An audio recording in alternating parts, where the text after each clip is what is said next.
from New Zealand, Jeremy Doncaster and the American extrovert John Cook, the skilled Danish rider Hans Nielsen with Marvin Cox, the great Kenny Carter paired with New Zealand's Larry Ross, Jan Pedersen, another Dane, with Alan Graham, and Neil Collins rides with Sean Moran of the United States. As teams, the pairs each have 6 rides over 21 heats, and the 2 who aggregate the most points are the winners. Kelvin Tatham, there's a lot of people watching our programme today, I'm sure, who aren't experts in Speedway. Would you just talk us through the main points about this fine machine that you've got to ride tonight? Okay, right, it's quite different from a normal motorcycle. It has a 500cc single-cylinder engine. It doesn't run on petrol, it runs on a fuel called methanol. It doesn't have any brakes, which may sound quite frightening to a lot of people, but that's the way the rules are. It just has a fixed gear, it just has a clutch that disengages on the start, you just drop the clutch and you're away. It's just a fixed gear with chain drive. It doesn't have any speedos, any indicators or anything silly like that. You've got a throttle and a clutch. Quite a poor sort of seat, and basically that's it. And what sort of speeds do you reach? Well, here you're talking about 75, 80 miles an hour, and that's quite a small track. Larger tracks, you're talking 100 miles an hour. And no brakes? No brakes. Kelvin Tatham, in the white helmet, certainly couldn't put on any brakes in the very first heat.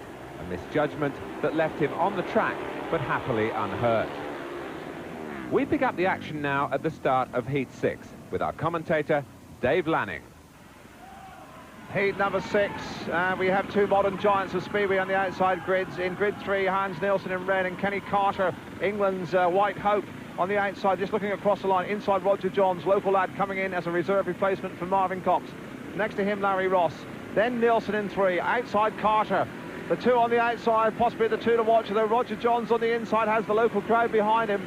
Could be an interesting heat number 6. And they're taking a long time to hit the button the way they're going. Carter has made the jump and has cut. Nielsen absolutely took his front wheel off. Ruthless Speedway from England's number 1. And Nielsen looked pointedly up to the referee because Carter was completely merciless. He leads it. Second place is Ross. In third place, it is Roger Johns.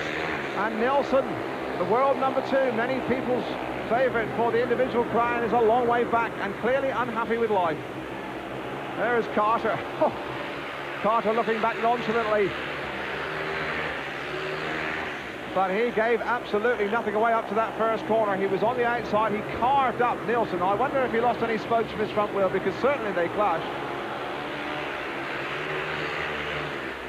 Into the last lap with Kenny Carter still leading.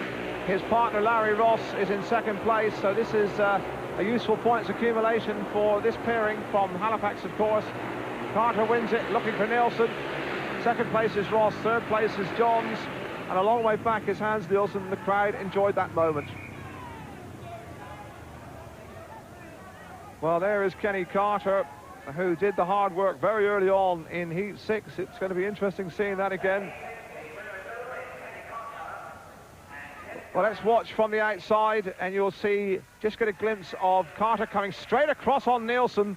He made the jump and, well, left the Great Dane nowhere to go but into trouble.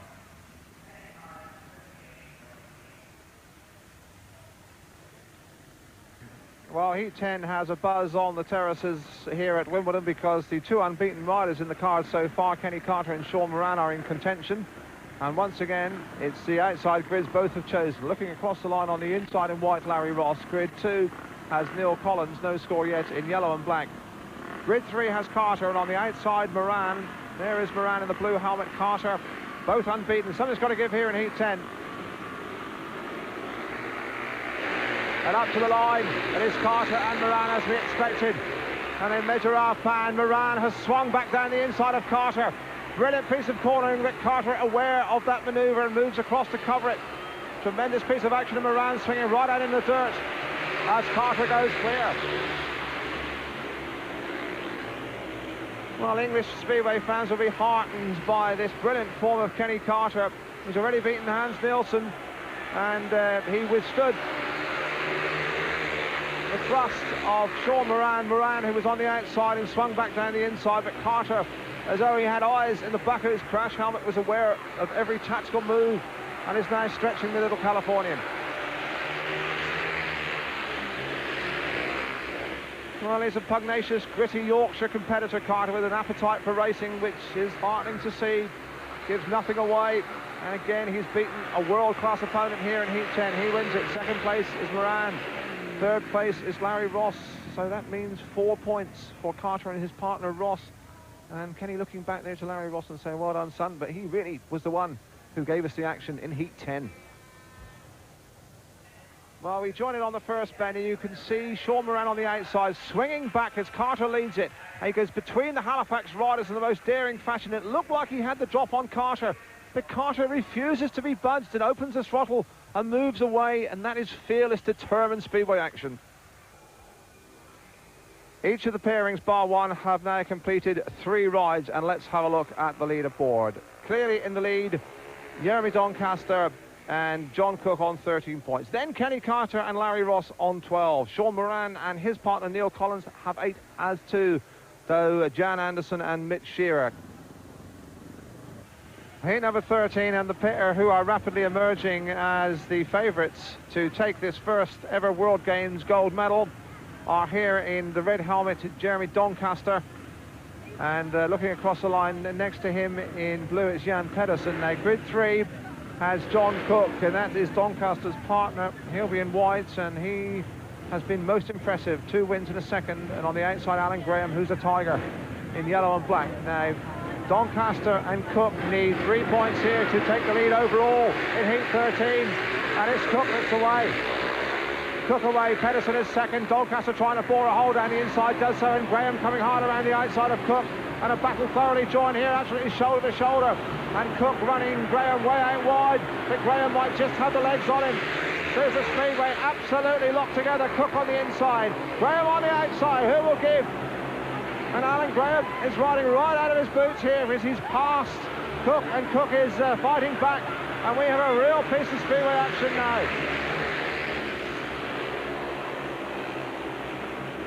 Oh, some superb stuff from Alan Graham here. A Midlander with an accent like Jasper Carrot, but he really has sorted out the leading pair into the last lap. The second and third place, here comes Cook again, and Cook might just have the legs around the outside. Again, Cook switching his attack. Swindon Speedway, who will level up? They're going to get the wheels in line, and Cook has gone around the outside quite beautifully. Absolutely superb. Graham went through on the outside, Cook battled back. He wins it by, what, 2 lengths? With a really splendid piece of Speedway action at its very best. That was a good advertisement for the business. Well, let's have a look at heat number 13 again and watch the tremendous action between John Cook and Alan Graham. Now, it's Cook in the lead here, Graham following around on the outside. Cook takes a look across and sees he really has got a tiger on his tail.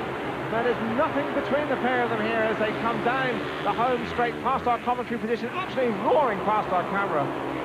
Just look at this. And Graham it is who pulls clear.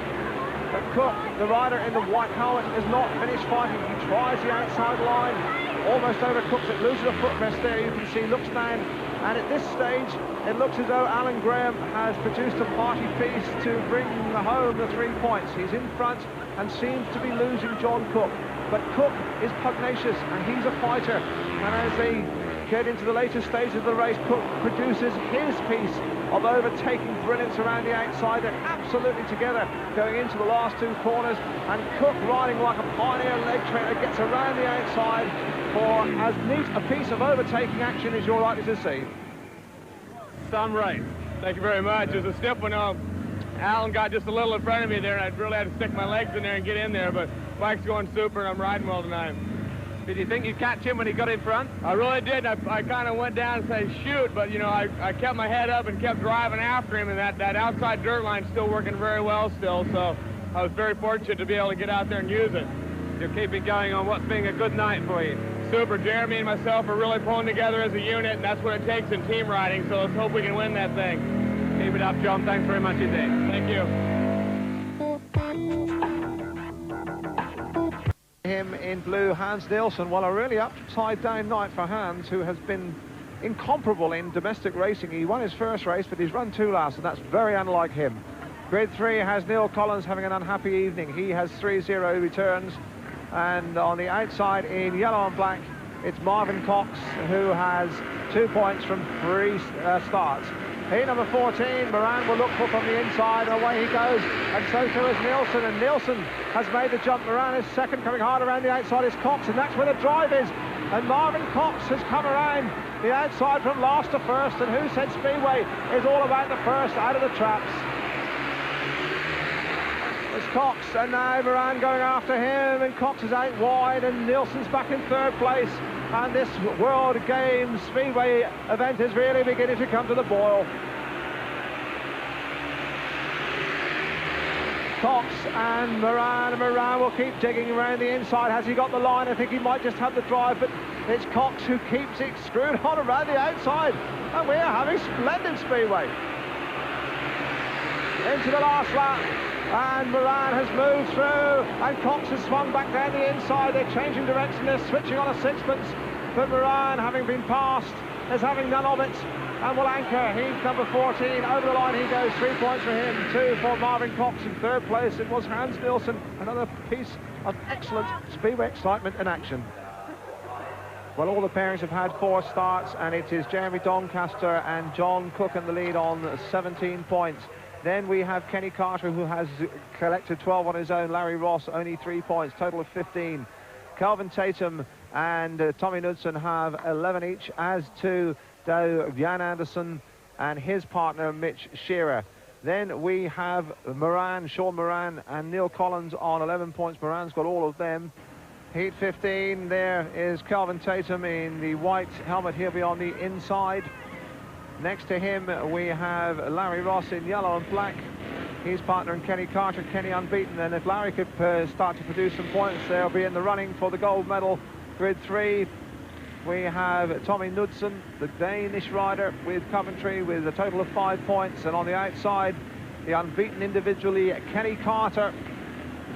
4 straight wins. He has been merciless from the outside. He'll swing right across the field if he's got half a length on them. Heat 15 and up to the line. It is Carter again. His starting is jet propelled. In second place it is Tatum. In third it is Knudsen. But Kenny Carter is leaving those traps like a long dog. Chasing hard after him now is Calvin Tatum, and it's interesting that this pair of Englishmen in fact represented the Lions in the World Pairs this year. Now they're in contention, and Tatum is trying the inside run, but I fancy he'll have to produce something very special to catch the flying Kenny Carter. There is Carter, the tyke on a bike, elder brother of course of road racing 250cc star.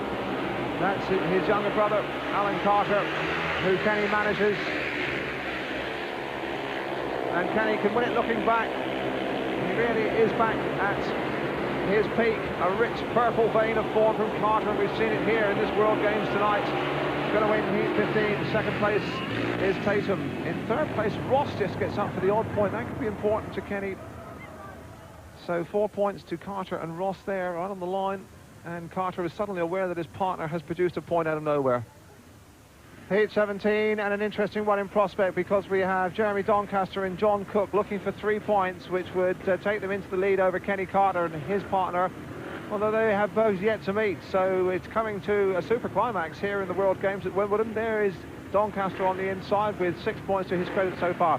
Sean Moran in blue, one of the individual stars. Grid 3 has John Cook, and on the outside in yellow and black, Neil Collins, and up to the start. It's the 2 Americans who show. Moran in front, Cook is second. In third place it is Doncaster. And it is the Californians in front, and moving into third place it is Neil Collins as they tighten up around the third and fourth corners. That's a sensational picture again. Still Moran in front. Doncaster's burst into third place. There's a tremendous shot of Cook trying to tiger his way around the outside of his fellow American.